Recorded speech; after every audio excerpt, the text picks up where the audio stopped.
মহাশিবরাত্রির দিন আমি ছিলাম প্রচণ্ড ব্যস্ত, যেহেতু আমাদের বাড়িতে মা আছে এবং বাবা আছে। তো আমাদের দুজনেই যেহেতু প্রতিষ্ঠিত, তার জন্য দেখো আমি সকাল থেকে কিভাবে প্রস্তুতি নিচ্ছি।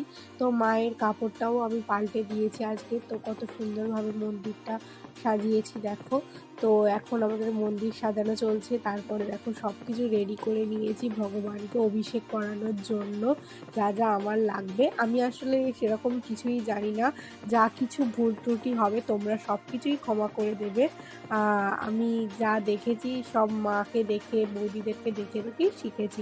তো এখানে আমি পঞ্চামৃত তৈরি করছিলাম, ঘি, মধু, দুধ, দই, তিল, যব এগুলোকে দিয়ে, তো চিনি দিয়ে করছিলাম পঞ্চামৃত তৈরি। তারপর আমি মহাদেবকে প্রথমে দুধ দিয়ে, তারপরে দেখো দই দিয়ে, তারপরে ঘি, মধু দিয়ে অভিষেক করিয়ে নিলাম। তারপর গঙ্গা জল দিয়ে ভালোভাবে পরিষ্কার করে নিচ্ছি। তারপরে দেখো ভালো করে আমি পরিষ্কার করে দিচ্ছি ভগবানকে, মহাদেবকে। তারপর ওর বাবাও এইভাবে একইভাবে ভগবানকে অভিষেক করে নিয়েছে।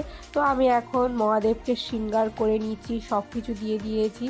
আর যতটুকু আমি জানি বেলপাতা, আকন্দ ফুল, তারপরে ধুতরা ফল সব কিছুই দিয়েছি। তো 5 রকম মিষ্টি আর 5 রকম ফল। তারপর আমি গ্লাসে জল দিয়ে দেখো মন্ত্র পড়ে নিচ্ছি। এখন আমাদের বাড়ির মন্দিরে মাকে কেমন লাগছে এবং বাবাকে কেমন লাগছে তোমরা কিন্তু অবশ্যই কমেন্টের মাধ্যমে জানাবে। তো দেখো আমি যতটুকুনি পেরেছি ততটুকুনি ভগবানকে, মহাদেবকে দেওয়ার চেষ্টা করেছি। তোমরা কিভাবে বাড়িতে পূজা করলে অবশ্যই জানাবে কিন্তু কমেন্টের মাধ্যমে।